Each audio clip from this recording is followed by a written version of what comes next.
Herkese merhabalar, şekerli ve tuzlu mutfağıma hoş geldiniz. Bugün sizlere oklavaya da merdane kullanmadan çok farklı bir yöntemle tavada mayasız katmer tarifi hazırladım.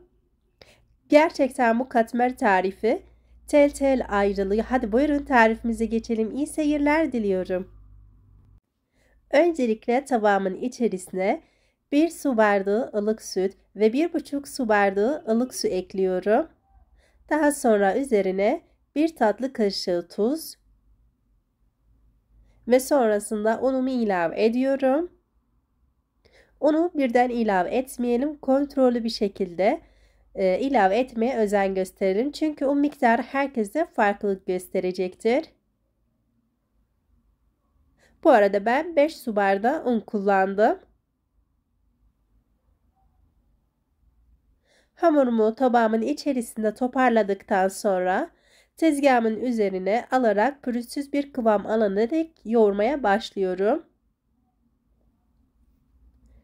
Hamurunuz ne kadar pürüzsüz bir kıvama getirirseniz bir o kadar güzel katmerler elde etmiş olursunuz. Bakın hamuru yaklaşık 3 dakika boyunca hiç durmadan yoğurdum ve bu kıvama geldi. Ele yapışmayan yumuşacık bir hamur elde ettim. Sizler için hamurun kıvamını göstereyim.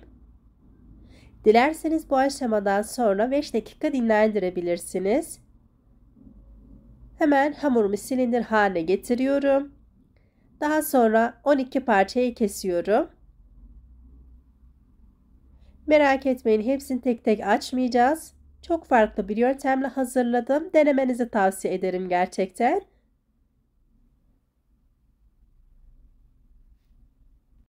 Avucumun içerisinde yuvarlayarak beze hazırlıyorum.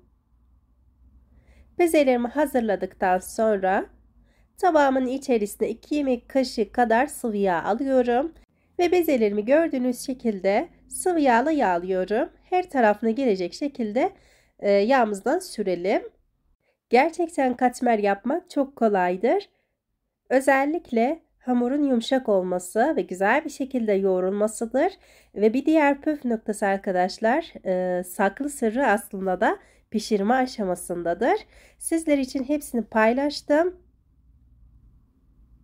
Bezelerimi yağladıktan sonra hamurumun üzerini kapatıyorum. 10 dakika mutlaka bekletelim bu şekilde. Sonrasında 100 gram kadar tereyağı erittim. Tereyağımızı soğumaya bırakıyorum. Bezelerimiz güzel bir şekilde dinlendikten sonra gördüğünüz şekilde tezgahımın üzerine alıyorum. Ve daha sonra hiç oklavaya da merdane kullanmadan çok kolay bir şekilde elimizle açıyoruz. Zaten yağın içerisinde bekletmemizin sebebi budur arkadaşlar. Gerçekten o kadar pratik oluyor ki herkes kolaylıkla hazırlayabilir. Tam da bu kısma kadar izlediyseniz ve hala kanalıma abone değilseniz abone olmayı, videomu beğenmeyi lütfen unutmayın. Böylece kanalıma destek olmuş olursunuz. Hepinize şimdiden çok teşekkür ediyorum. Bezelerimin tamamını açtıktan sonra üzerine birer yemek kaşığı tereyağımdan döküyorum. Bu aşamada mutlaka tereyağımız soğuk olsun arkadaşlar. Ve diğer bezemi üstüne kapatıyorum. Üzerine tereyağı sürmüyorum. Sadece ara katına sürdüm. Yani çift çift haline getirdim.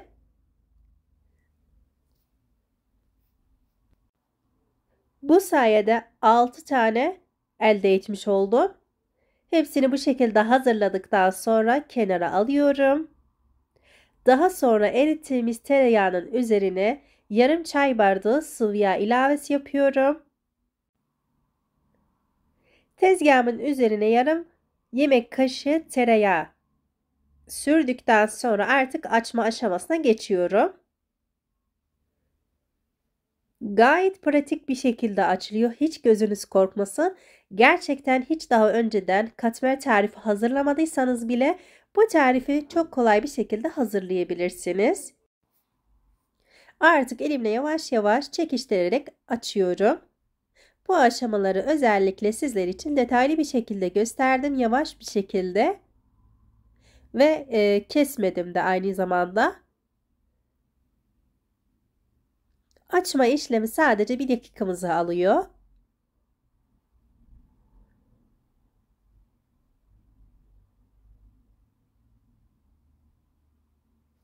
Gördüğünüz şekilde açtıktan sonra kenar kısımlarını şu anda açmıyorum. Üzerine tereyağı sıvı yağ karışımından sürüyorum. İnce bir tabaka her tarafına gelecek şekilde sürüyorum. Yağlama aşaması tamamıyla sizlerin isteğine bağlıdır arkadaşlar. Dilerseniz ince bir tabaka veya yağlı seviyorsanız kalın bir tabakada sürebilirsiniz. Kenar kısımlarını yağ sürdükten sonra gördüğünüz şekilde açıyorum. Daha sonra katlama aşamasına geçiyorum. İki uç kısmını ortada birleştirerek katlıyorum. Daha sonra yarım yemek kaşığı kadar tereyağı sıvı yağ karışımına sürüyorum.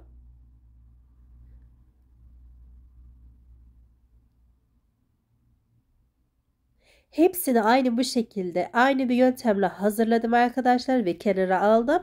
Sizler için sadece bir tane göstermek istedim ki videomuz çok aşırı derecede uzun olmasın. Hemen bunu bir kenara alıyorum. Dinlenmeyi bırakıyorum. İlk yaptığım katmerden açmaya başlıyorum. Her zaman ilk yaptığınız katmerden başlarsanız dinlenmiş olacaktır ve sizi yormayacaktır açma aşamasında. Elimizden geldikçe ince bir şekilde açalım. Lütfen kalın bırakmayalım. Tavamı önceden çok güzel bir şekilde ısıttım. Daha sonra katmeri üzerine ilave ediyorum ve pişirme aşamasına geçiyorum. Şu anda yüksek ateş kullanıyorum ve ocağın en büyük gözünü kullanmıyorum. Orta gözünde yüksek ateş kullanıyorum. Lütfen kısık ateş kullanmayalım. Aksi takdirde hem güzel bir şekilde pişmeyecektir hem de gerçekten katmerlerimiz kupkuru olacaktır. Bu şekilde çok daha güzel sonuç alacaksınız. Ters düz yaparak sürekli katmerlerimi pişiriyorum. Her iki tarafı da böyle güzel nar gibi kızardıktan sonra tavamdan alıyorum. Hepsini aynı şekilde aynı yöntemle pişirdim. Ve sizler için iç kısmını da göstereyim. Gerçekten hiçbir şekilde hamurlaşma yok. Sadece katmerlerinizi ince açmaya özen gösterin. Umarım bu katmer tarifini beğenmişsinizdir. Mutlaka şiddetle denemenizi tavsiye ediyorum. Gerçekten çok kolay bir tariftir. Özellikle oklava ya da merdane kullanmak istemiyorsanız bu tarifi şiddetle denemenizi tavsiye ediyorum. Sizlere ara katlarını da göstereyim. Tek tek sayabiliyorsunuz. Tam 10 kat elde ettik. Özellikle vaktinizi ayırdığınız için bana sizlere çok teşekkür ediyorum. Bir sonraki tarifimizde Allah nasip ederse görüşmek üzere. Kendinize ve sevdiklerinize çok çok iyi bakın. Sevgiyle kalın. Allah'a emanet olun.